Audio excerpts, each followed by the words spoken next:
Hello guys, welcome to this new video. Today I will show you something different from everything. It's not a Battle of Warships video, it's not a Lego creation video. It's something like that, but today I'm showing you my RC model of the super famous ship, the Titanic. Let's start. Well, here is it.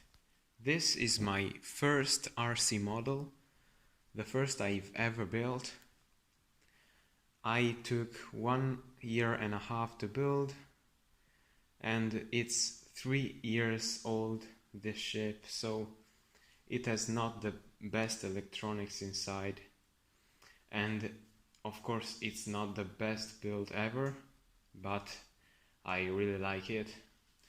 This is the 1:350 scale model minicraft Titanic, the centenary version of the ship, and I really enjoyed to build it because the building itself was not so difficult, but the main feature of the ship was the electronics and the motor, and that's the hard part.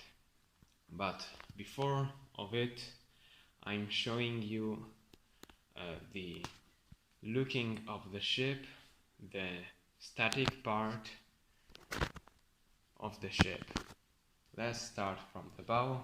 As you can see, it's not the best model you can see, but it's very good. I really like how it went down, so I really like it.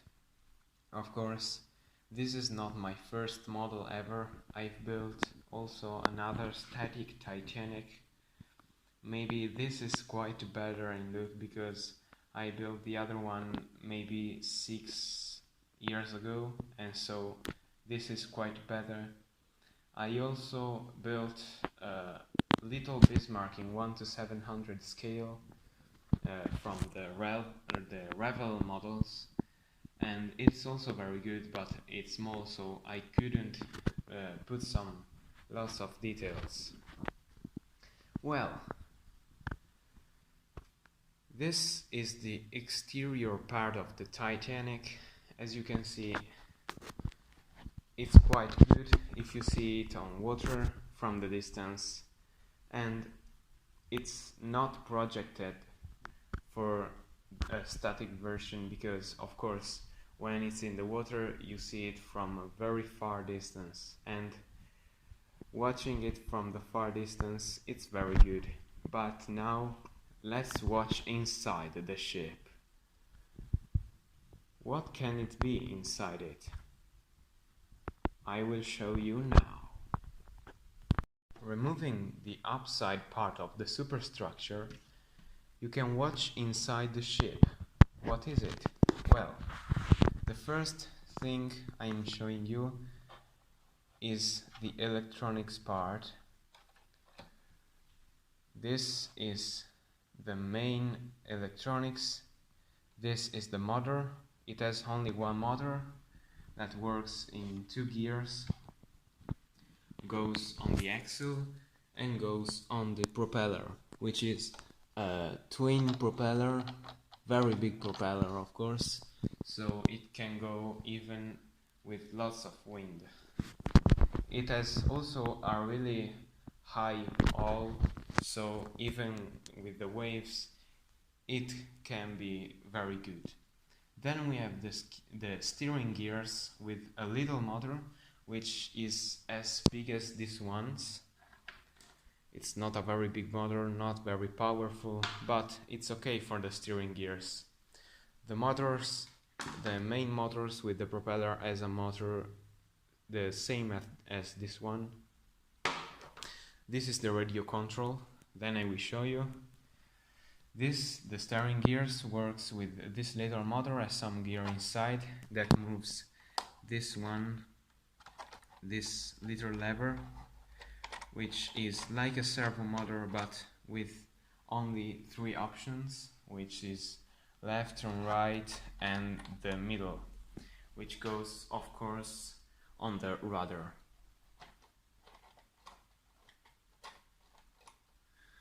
Okay, then we have the battery box.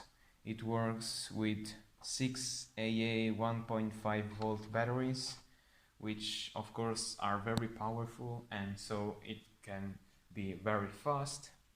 And then from the main electronics there is this little thing that goes inside the ship bow and goes up in the telegraph booth. And this is the antenna where I can control the ship using my RC controller. Well, let's take the RC controller. Of course I can extend the antenna, but it's okay because we are 20 centimeters of distance from the ship. It's useless to make it longer, of course. And then, as you can see, we can switch on the motor with this button. Now the Titanic has switched on and we can go forward and back. Of course, it has only one speed forward and one speed back, as you can see here.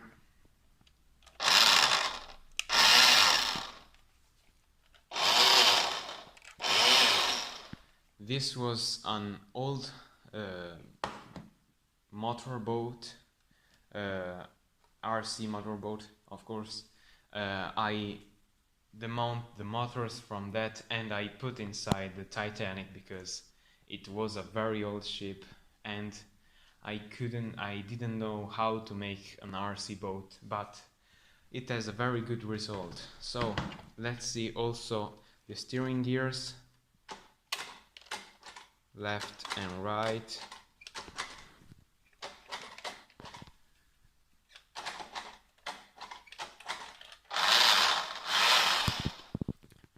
And this is the motors.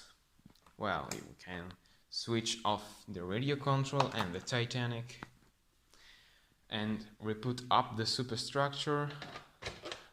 Of course, the Titanic works even with the superstructures on.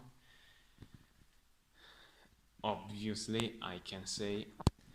And what is this huge thing under the ship? Well, this is the stabilizer, because the huge superstructure of the ship doesn't make it very stable, so I put this thing which has a 300 grams iron bar inside, and so then the ship is very stable even with winds and lots of waves. Of course, I can't put the ships in huge waves, also because if the water gets inside, it can destroy the electronics and maybe even sink the ship. But it's everything okay. I do not sink the ship, of course. Well, now let's see how it works on water. I will show you a video I made some time ago, so enjoy it.